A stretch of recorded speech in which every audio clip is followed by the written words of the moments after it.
not offended. I really like my students keeping tabs on me, and please don't ever feel hesitant. That I love it. I love it. Thank you. I like to be on track, and it's so weird, man. I can't. Have you guys heard anything? What's going? This is completely off topic. Have you guys heard anything about what's going to go on there? Have you, from your sources, September, is your program going to be? Is there any chance that your program is going to be in class for September, or is it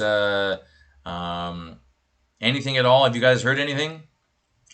Yeah, I haven't heard anything.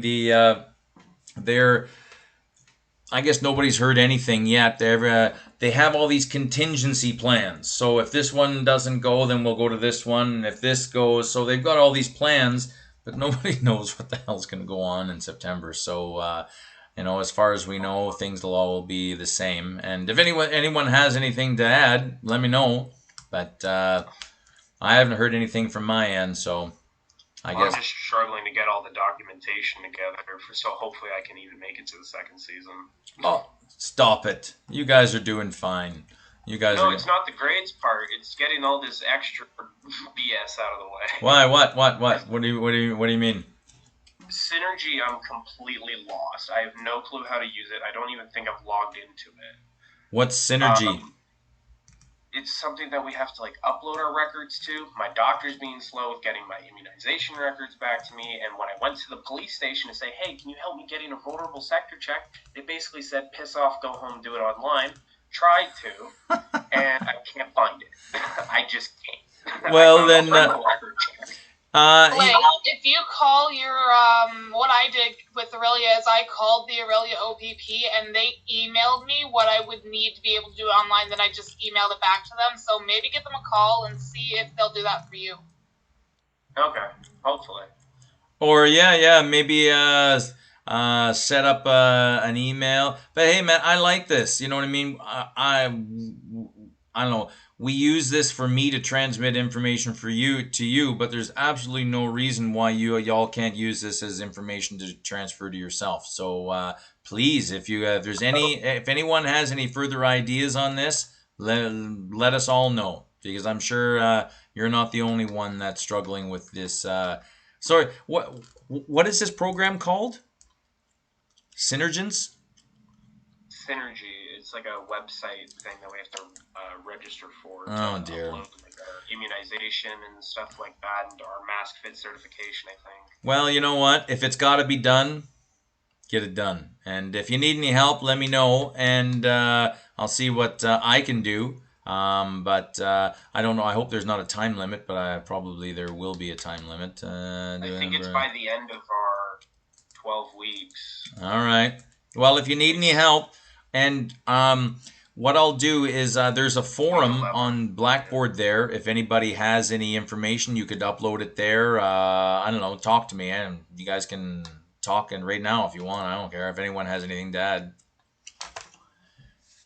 But if not, it's all good. See me after. I'll be around here after class. And if there's anything there you guys want me to do some digging on, I have access to resources that you don't. So I might be able to find something faster and quicker. So just ask. Okay,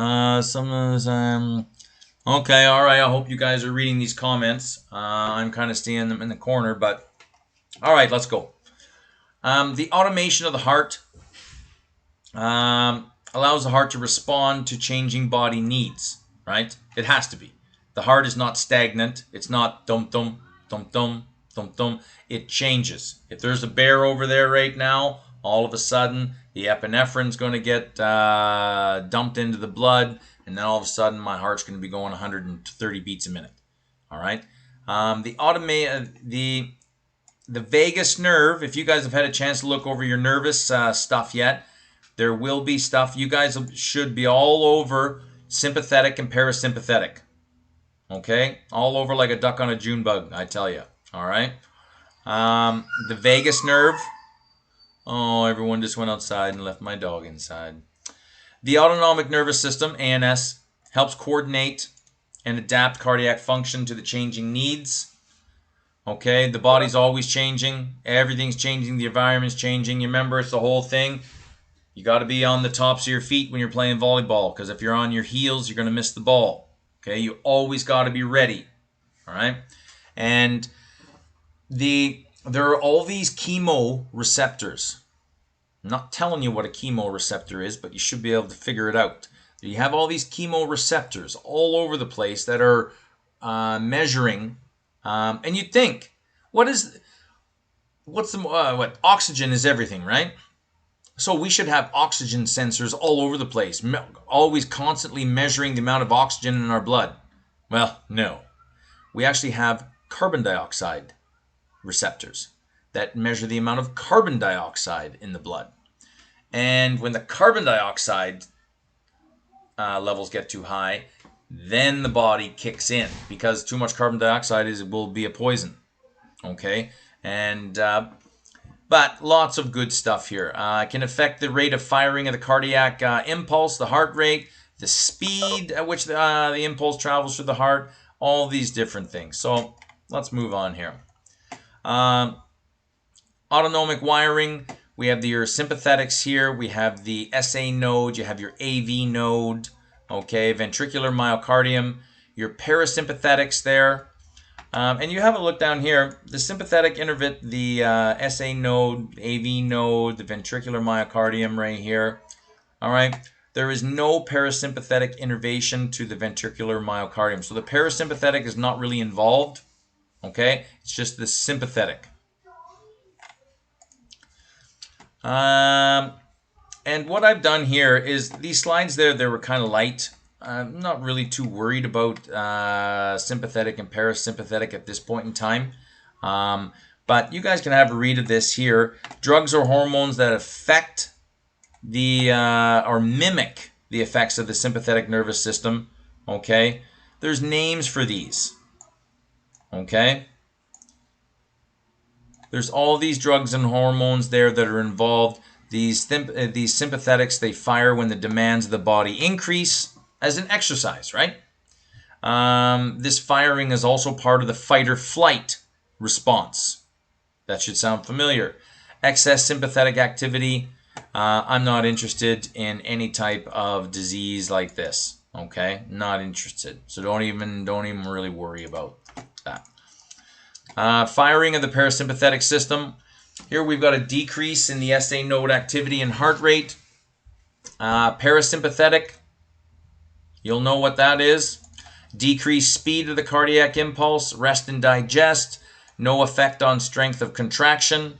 So in the resting state, the SA node is dominated by the vagus nerve, producing a resting heartbeat of about 72 beats per minute.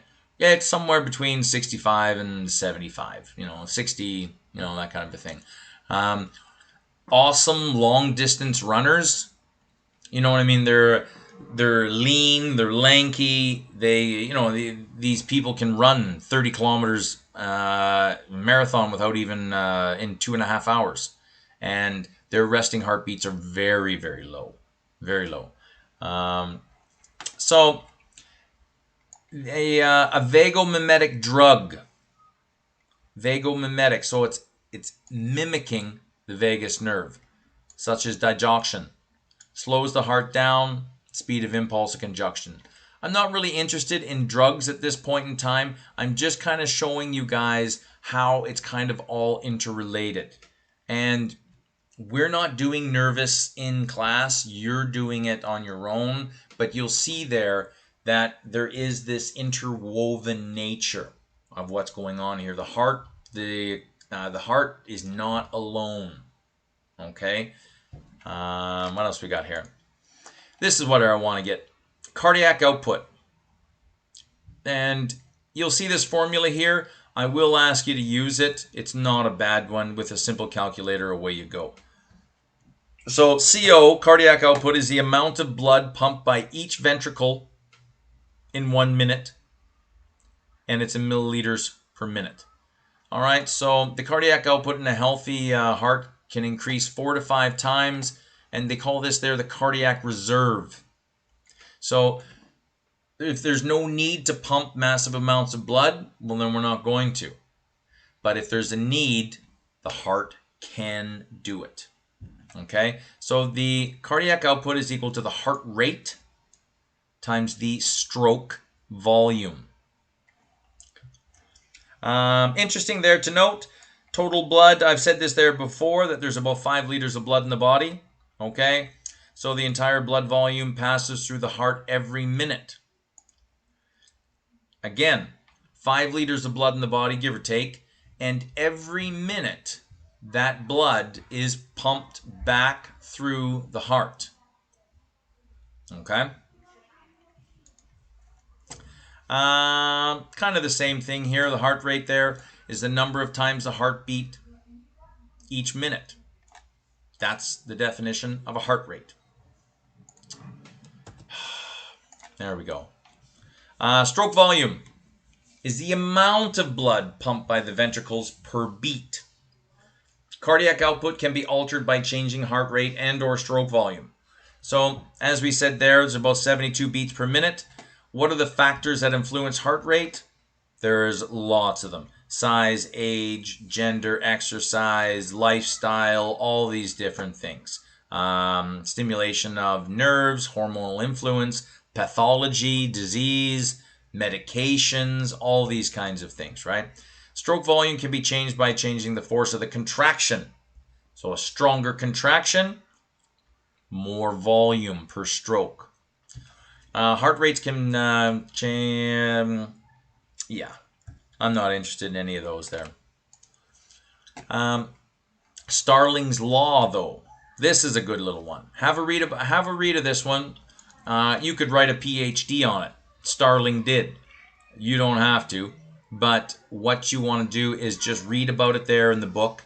Okay? There's a little blurb on it. Nothing too heavy. Starling's law of the heart changes the force of contractions by stretching the myocardium.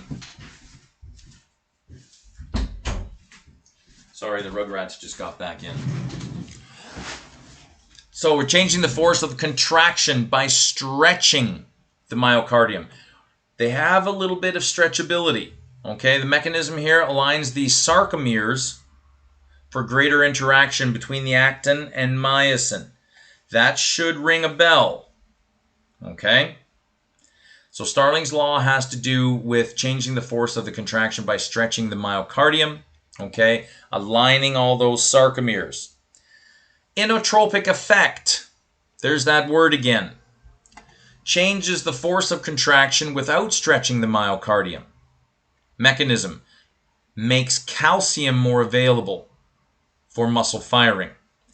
Now you remember there, the calcium, we're born and raised there, it's good for your teeth and your bones, right? Well, now we know the truth, that calcium on the bones is just a place to be stored.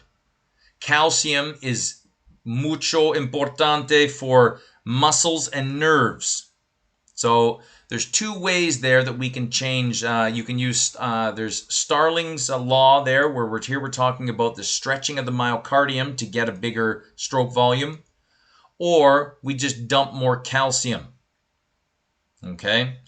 And you'll read here, the Frank Starling law is the description of cardiac hemodynamics as it relates to myocyte stretch and contractibility. So here we're talking about the myocardium and its ability to stretch and contract. The Frank Starling law states that the stroke volume of the left ventricle will increase as the left ventricle volume increases because there's more blood in there. So if there's more blood in there, the myocardium's got to stretch some more, so therefore now we'll have a better stroke volume. And that's what this is. If more blood is coming in, more blood is going to go out. So we really want to exercise that right of keeping as much blood coming in, because that's the most important thing. Because if more blood is getting into the heart, then more blood is going to leave the heart per volume, right? And that's what we want. It's all about efficiency, because if the ventricles are going to contract, it's all or nothing. They're giving it 100% every single stroke of your life, and we want to make that as efficient as possible. All right. What do we got here? This is more about Starling's law, and you'll see here what goes in comes out. So if Starling's law, if we increase the blood volume coming in, then by a matter of fact, we've now increased the blood volume going out. Okay, this in turn increases the cardiac output. If more blood gets in, we got more stretch, which means we have more push, which means we have a higher cardiac output. Why does a low venous return result in low cardiac output? Low venous return, so low volume of blood coming back to the heart. Well, there's only a low volume of blood coming back to the heart. The heart can't push out any more than what's coming in. All right. Yeah, we've already said this. Your cardiac output can be increased 4 to 5 times, and you have a capacity, okay, to increase your cardiac output 4 or 5 times, and we call this there the cardiac reserve. Okay. And the remainder of this is basically terminology. And you know what I mean? These are good for a multiple choice question. That's all these are. So end diastolic volume, amount of blood in ventricles at resting phase. Okay. Preload, another name for end diastolic volume.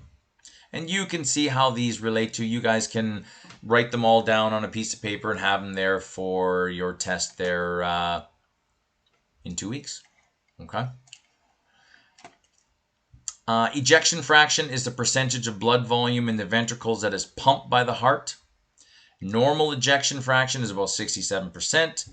Exercise can increase ejection fraction. Heart failure, of course, can decrease it, right? And yeah, have a look at all these. Afterload, okay, resistance. This is caused by blood pressure there. And you'll see the right ventricle hypertrophy. The right ventricle can actually increase in size. And there's a condition, my mom is a nurse practitioner, and she calls this beer heart. And what happens is when the heart isn't pumping as well as it should, okay, what happens is it'll actually try to get bigger. It'll actually get bigger because it's becoming more inefficient. All right? And so the heart is get bigger and bigger because it knows that it's becoming more inefficient and more inefficient. So if the stroke volume isn't kicking out what it should be, you'll get this artificially created heart. Well, artificially enhanced heart that's bigger than it should be, and it actually increases the chances of mortality by a lot. So it's an overinflated heart. Frequently occurs in response to chronic lung disease such as emphysema or asthma as well. Okay, the term afterload refers to the amount of work that the myocardium must exert to pump blood against resistance. Okay, and so the aortic blood pressure is, and you have a look here, this chronic hypertension increases the afterload and causes left ventricle enlargement. So hypertrophy means enlargement. And if there's a problem, okay, you might get this, all right? And very dangerously could lead to heart failure. It's not a good one there, okay? Here's some more clinical terms there. There's your inotropic effect, change in myocardial contraction not caused by Starling. This one here was the dumping of calcium, okay? There's 2 ways that we can change the stretch of the myocardium. That's with Starling, the Frank Starling law, or the inotropic effect. The chronotropic effect, okay, change in the heart rate. The dromotropic effect, I'm not really interested in this one. Change in the speed at which the cardiac impulse travels from the SA node through all the Purkinje fiber system. What do we got here? This is just, these are just words on a page. Okay, we've got heart failure for the left side. Okay, poor left ventricle function. These are where the muscle, the myocardium, isn't functioning you know what I mean? All the muscles, all the sarcomeres are firing at the same time. That's what we want. But if we get some inconsistencies there, we can get backflow, we can get stuff that is supposed to be going forward, but it doesn't, leaks back. This is one of the problems here. And you'll see here, fluid can back up into the lungs. Okay, that's a bad one. Forward trouble there. Okay, decreased blood flow into the systemic system. Okay, not enough blood going into the body per se. All right. On the right side, okay, this is the deoxygenated blood coming in through the vena cava. All right. All right. And you'll see here that blood won't get into the heart as best as it could. You'll have backflow back into the vena cava. Okay. And you guys can have a look at these there. Heart failure treatment goals. I think that these are pretty, decrease your work, protect the heart, and all these, eat better, drink lots of water, these kinds of things. But yeah, this is what we've got here. They're really, you know what I mean, as far as differences in the PowerPoints there, you know what I mean, Chapter 16 is the big banana, but what I could go through here, things there, the cardiac output for sure, Starling's law, these are the things there that we're looking there for that one. And yeah, that's all I've got there. I hope you guys are doing well. Any questions? What do you guys got? Talk to me. Talk to me. What do you guys got? I'll definitely have to go back and relook at certain things, because looking at the heart and all the different veins and arteries, it's kind of like when you pull a giant thing of Christmas lights out of a box and tangled up, and you have to try and follow it to the base. Yeah, I'm not going to you'll notice there for your nerve assignment there, like, you know what I mean, how many nerves do we have? You know, and you could get you on 1,000. No, that's not the point of this. As far as all the things going on, there is a lot, but just keep it focused on the heart. Keep it. You remember those? Do I have the other PowerPoint up? Yes, I do. Yeah. When you're looking at, and I'm sorry, what I'll do is you guys can't see anything here, but I will show you. There we go. Okay, so where you guys, like this one right here, this one here is bang on. All right, and it just imagine if you were a drop of blood, and how would you get through the heart? What's the process all the way to my big toe? And yeah, there's a lot going on here. There is chordae, tendonae, and all of your semilunars and your AV valves and all this kind of stuff, but walk it through step by step. And this one right here, this is the key, okay? And so have a look at this. You don't have to memorize it. You just have to be able to recall it. So good stuff there. I appreciate the feedback. What else we got? Talk to me. Anybody else? No? If you guys got nothing, I got nothing. I'm proud of you guys. Yeah. Who? Did you get my email? When did you send it? Just before class. I got kicked off the internet, so it's all I good. Reset it. Okay, then we'll reset it. No problem. Email me right now and we'll reset it. And talk to me.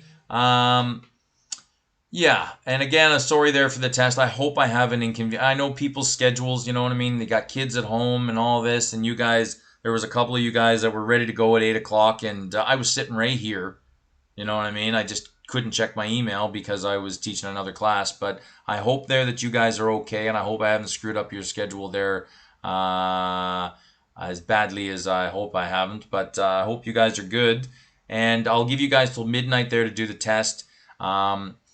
There's only 51 questions, but some of them are good. Like, this is all hormones, man. So it's not rinky-dinky stuff. So that's why I only gave you guys 50 questions. Okay, so take your time. Thanks, Thomas. It's all good. Keep me in the loop, okay? And if you see anything there that doesn't look right, let me know, because I'm doing I'm working like 90 here, and I really like this course, and I'm really want you guys to do to get out of this course with A's. So you guys just keep doing what you're doing, and let me know if something seems funny or fishy on your end, because it probably is funny and fishy, and let's get it fixed. So you guys are doing good. Keep at it, and other than that, get out of here and enjoy your day. You guys are doing great. Thank you so much. Thanks, guys. Later, skaters. Bye, guys. Thank you. Bye. Thank you. Thank you. Have a great day.